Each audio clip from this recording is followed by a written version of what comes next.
नमस्कार दोस्तों, स्वागत है आप सभी का। आज हम इस सेशन में देखेंगे झारखंड सामान्य ज्ञान से संबंधित एक बहुत ही महत्वपूर्ण टॉपिक, झारखंड की उरांव जनजाति। यह टॉपिक झारखंड में होने वाले एग्जाम्स, जेपीएससी या जेएसएससी से संबंधित कोई भी एग्जाम्स हो उसके लिए बहुत ही महत्वपूर्ण है। हर एक एग्जाम्स में 1 या 2 प्रश्न इस चैप्टर से देखने को मिलता ही है। और अगर आप चैनल पर नए हैं तो कृपया चैनल को सब्सक्राइब कर दीजिएगा तथा बेल बटन को प्रेस कर दीजिएगा। और वीडियो अच्छा लगे तो इसे ज़्यादा से ज़्यादा अपने दोस्तों को शेयर कर दीजिएगा। आप स्क्रीनशॉट लेकर इस पॉइंट्स को आप नोट डाउन कर लीजिएगा दोस्तों, क्योंकि एग्जाम्स के पॉइंट ऑफ व्यू से बहुत ही महत्वपूर्ण है। उरांव जनजाति से संबंधित ये जो पॉइंट्स है ये हर एक एग्जाम्स में देखने को मिलता ही है। देखिए, सबसे पहले हम देखेंगे कि झारखंड में 32 जनजाति, उसमें से उरांव जनजाति का जनसंख्या के दृष्टिकोण से दूसरा स्थान है। जनसंख्या के दृष्टिकोण से झारखंड में दूसरी प्रमुख जनजाति उरांव जनजाति है। उरांव जनजाति भाषा एवं प्रजातीय दृष्टिकोण से द्रविड़ जाति में संबंध रखते हैं। उरांव जनजाति भाषा एवं प्रजाति दोनों दृष्टि से द्रविड़ प्रजाति से संबंध रखते हैं। उरांव जनजाति का मूल निवास स्थान क्या है? दक्षिण में जो कोंकण है वही था सबसे पहले। उसके बाद उरांव का झारखंड में प्रवेश शेरशाह के शासनकाल में हुआ। उरांव का झारखंड में सबसे पहले कब हुआ था? किसके शासनकाल में? शेरशाह के शासनकाल में हुआ था। ये पॉइंट्स आप याद रखिएगा। उरांव स्वयं को अपनी भाषा में कुड़ुक कहते हैं। उरांव जनजाति जो है स्वयं को अपनी भाषा में क्या कहते हैं? कुड़ुक कहते हैं। अब देखिए अगला पॉइंट्स, कुड़ुक का शाब्दिक अर्थ मनुष्य है। कुड़ुक का शाब्दिक अर्थ मनुष्य है। उरांव जो जनजाति के लोग हैं उसका औसत जो ऊंचाई होता है वो 162.1 सेंटीमीटर होता है। ये सारे पॉइंट्स याद रखिएगा। उसके बाद उरांव जनजाति के लोगों का जो रक्त समूह है वो बी रक्त समूह की अधिकता पाई जाती है। एक लेखक हैं दोस्तों जिन्होंने 1915 में लिखा था द उरांव ऑफ छोटनागपुर, जिसमें उरांव जनजाति के बारे में विस्तृत जानकारी दिया था। वो लेखक का नाम क्या है? शरत चंद्र राय। शरत चंद्र राय ने 1915 ईस्वी में द उरांव ऑफ छोटनागपुर लिखकर उरांव जनजाति के बारे में विस्तृत जानकारी दी। उसके नेक्स्ट पॉइंट से उरांव का प्रिय पेय हड़िया है। उरांव का प्रिय पेय हड़िया है। ये सारे पॉइंट्स आप याद रखिएगा। अगला देखिए, इसका परिचय है। बंदर के मांस का प्रयोग उरांव जनजाति में निषिद्ध रहता है। मतलब बंदर का मांस वे जनजाति नहीं खाते हैं। ठीक है, बंदर का मांस। उरांव जनजाति में त्योहारों के अवसर पर पुरुषों द्वारा पहने जाने वाले वस्त्र को केरिया कहा जाता है। याद रखिए, बहुत इंपॉर्टेंट पॉइंट्स है। उसके बाद नेक्स्ट है, उरांव जनजाति के महिलाओं द्वारा पहने जाने वाले वस्त्र खंडरिया कहलाता है। पुरुषों द्वारा पहने जाने वाले वस्त्र को करिया कहा जाता है और महिलाओं द्वारा पहने जाने वाले वस्त्र को खंडरिया कहा जाता है। उसके मरने के बाद सब गहने उतार लिए जाते हैं, पर गोदना दूसरी दुनिया तक साथ जाता है। इसीलिए उरांव जनजाति के लोग क्या है? गोदना गोदवाते हैं। उरांव जनजाति के लोग गोदना गोदवाते हैं। क्यों? माना जाता है कि ये जो मरने के बाद ये गोदना ही दूसरी दुनिया तक जाता है, इसीलिए वो सारे गहने मरने के बाद उतार लिए जाते हैं और गोदना ही गोदवाते हैं। जो आज के नया जनरेशन में क्या कहा जाता है? उसको टेटू। ठीक है, वही गोदना था पहले। महिलाएं भी उरांव जनजाति में गोदना गोदवाते हैं और पुरुष भी कभी कोई ये गोदना गोदवाते हैं। ठीक है, नेक्स्ट पॉइंट्स देखिए। उरांव जनजाति में कुड़ुक भाषा बोलती है। उरांव जनजाति के लोग क्या है? कुड़ुक भाषा बोलते हैं। कुड़ुक भाषा का संबंध द्रविड़ भाषा परिवार से है। कुड़ुक भाषा का संबंध द्रविड़ भाषा परिवार से है।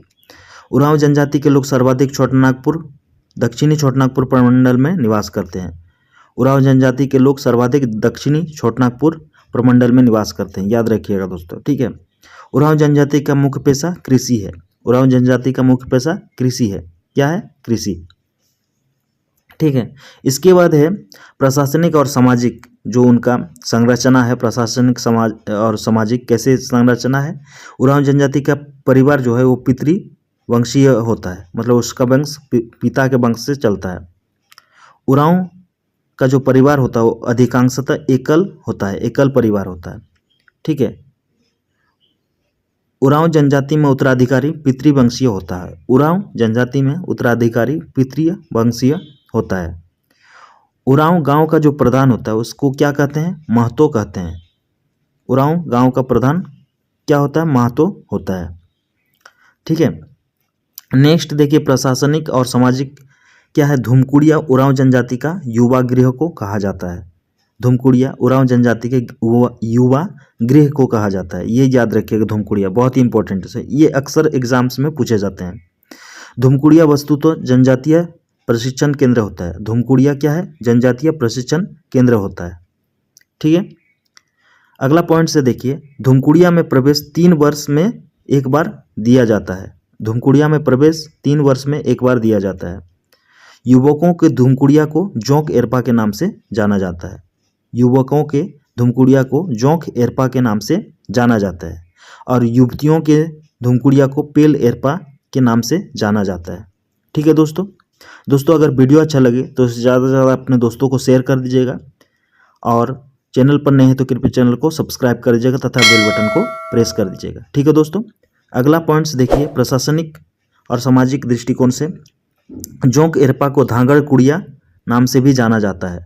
जोंक एरपा को धांगड़ कुड़िया के नाम से भी जाना जाता है। जोंक एरपा के मुखिया को महतो या धांगर कहा जाता है। जोंक एरपा जो पुरुषों का होता है, युवाओं का, ठीक है, उसका मुखिया को क्या कहा जाता है? महतो या धांगर कहा जाता है। और पेल एरपा जो युवतियों का होता है उरांव जनजाति के, उसकी देखभाल जो करने वाली महिला को क्या कहा जाता है? बड़की धांगरिन कहलाती है।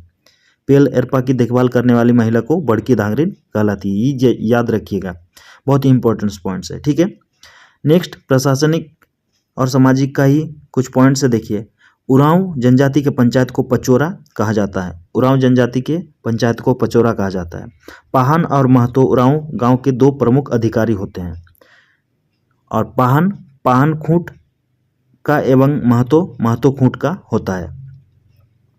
और पढ़ा का गठन 7, 12, 21, 22 गाँवों को मिलाकर होता है। पढ़ा का गठन 7, 12, 21, 22 गाँवों को मिलाकर होता है एवं इसका मुखिया पढ़ा राजा कहलाता है। एवं इसका मुखिया पढ़ा राजा कहलाता है, याद रखिएगा, बहुत ही इंपॉर्टेंट पॉइंट्स है। अगला है देखिए, उरांव जनजाति का गांव भुईहरी के नाम से जाना जाता है। उरांव जनजाति का गांव भुईहरी के नाम से जाना जाता है। उरांव जनजाति के संघीय पंचायत को पढ़ा कहते हैं। उरांव जनजाति के संघीय पंचायत को पढ़ा कहते हैं। झारखंड की जनजातियों में सर्वाधिक विकास उरांव जनजाति का हुआ है। झारखंड में की जो जनजाति में सर्वाधिक विकास उरांव का हुआ है। तो ये थे प्रशासनिक और सामाजिक। अगला हम देखेंगे, देखिए, पर्व और त्योहार एवं संस्कृति से संबंधित उरांव जनजाति के। उरांव जनजाति के लोगों का धार्मिक प्रधान व पुजारी पाहन होता है। उरांव जनजाति के लोगों का धार्मिक प्रधान व पुजारी क्या होता है? कौन होता है? पाहन होता है।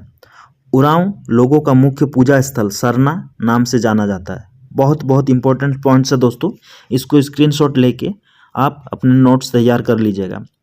नेक्स्ट है, उरांव लोगों के पूर्वजों की आत्मा शासन में निवास करती है। उरांव लोगों के पूर्वजों की आत्मा शासन में निवास करती है। उरांव का अस्थि विसर्जन स्थल कुंदी कहलाता है। उरांव की अस्थि जो विसर्जन की स्थल को कुंदी कहा जाता है। उरांव में अस्थियों को दफनाने का समारोह को हड़बोड़ा नाम से जाना जाता है। बहुत ही इंपॉर्टेंट पॉइंट्स है, इसको याद रखें, ये इससे संबंधित पूछा गया है, हर कितने JSSC CGL में पूछा गया है दोस्तों। उरांव में अस्थियों के दफनाने के समारोह का हड़बोड़ा के नाम से जाना जाता है।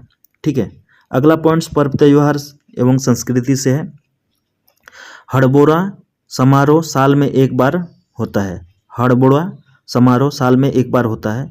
उरांव जनजाति में नाच गाने के मैदान को अखड़ा के नाम से जाना जाता है। ठीक है, उरांव जनजाति के नाच के मैदान को अखड़ा के नाम से जाना जाता है। अखड़ा उरांवों की एक महत्वपूर्ण सामाजिक सांस्कृतिक संस्था है। अखड़ा उरांवों की एक महत्वपूर्ण सामाजिक सांस्कृतिक संस्था है। अखड़ा प्रायः गांव के बीच में नाच मैदान होता है।